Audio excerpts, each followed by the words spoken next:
Assalamualaikum guys, jumpa lagi di Gali Suryo TV. Kali ini kita akan ngebahas mengenai proses cycling.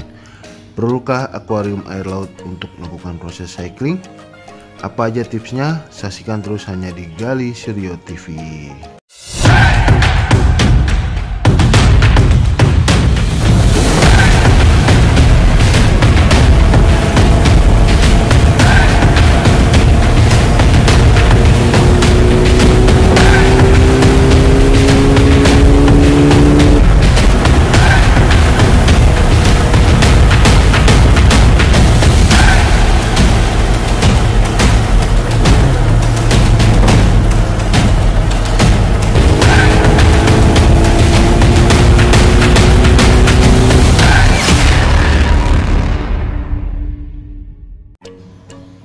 Assalamualaikum guys, jumpa lagi di Gali Suryo TV. Kali ini kita akan ngebahas secara tuntas mengenai proses cycling.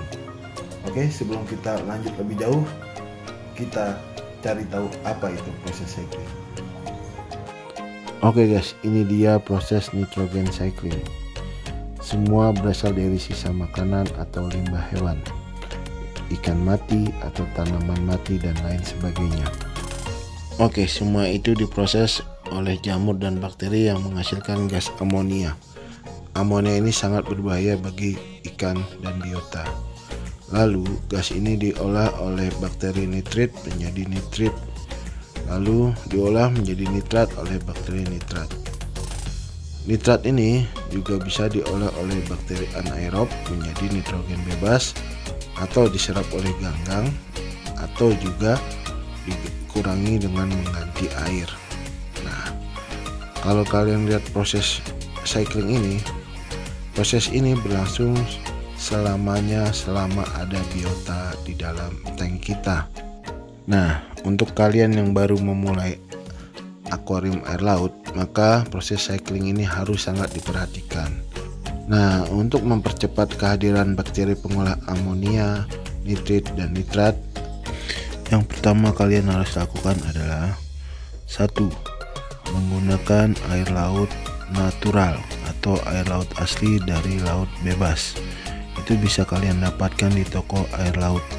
Tapi syaratnya adalah ketika membeli, kondisi plastiknya jangan yang sudah disetok lama, dalam artian bakteri sudah banyak yang mati jika plastiknya yang tertutup. Jadi kalian minta saja yang baru dituang dari penampungannya. Ini juga bisa diakali dengan air laut dari kolam yang sudah mature. Yang kedua, menggunakan live rock. Selain live rock, kalian juga bisa menggunakan live sand atau pasir yang alami dari pantai. Mengapa live rock? Karena di dalam live rock sudah banyak bakteri yang hinggap di dalam live rock tersebut.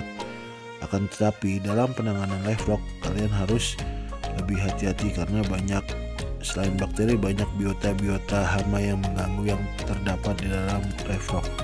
Jadi sebelum kalian menggunakan live rock, kalian wajib mendipnya dulu. Untuk mengedip itu paling murah dengan menggunakan betadine. Untuk cara mendip live rock atau koral kalian bisa cari di YouTube, banyak kok yang sudah mereviewnya atau sudah memberikan contoh melalui video-video mereka. Yang ketiga, dengan memasukkan media filter yang sudah mature dari tank sebelumnya. Ini juga sangat bermanfaat dan mempercepat terciptanya proses cycling yang sudah mature.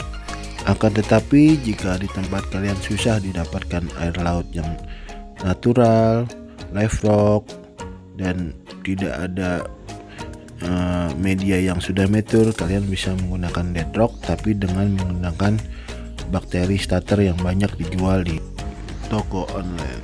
Ketika kalian memulai proses cycling, saya sarankan kalian sudah memasukkan substrat dasar akuarium, terus ornamen akuarium baik dead rock atau live rock, serta rumah bakteri dan baik mekanikal atau biologis pada tempatnya, serta nyalakan sirkulasi filter kalian. Nah, untuk media filter mekanikal seperti kapas saya sarankan itu nanti saja kalian pasang, karena itu menghambat proses sirkulasi dari bakteri. Serta jika kalian menggunakan skimmer, saya sarankan skimmernya dimatikan dahulu seminggu pertama untuk memudahkan dan mempercepat proses cycling. Nah, pada saat hari ke-6 atau ke-7 kalian sudah bisa untuk memasukkan ikan atau udang kupas yang sudah mati untuk memancing amoniak untuk makanan bakterinya. Oke guys, setelah penjelasan video tadi kita langsung ke prakteknya guys. Nah, saya mau sedikit cerita nih guys. Kebetulan akuarium saya ini masih proses cycling selama 14 hari. Jadi akuarium saya umurnya sudah 14 hari. Selama proses hari ke-1 sampai ke-6 itu saya belum memasukkan biota ikan.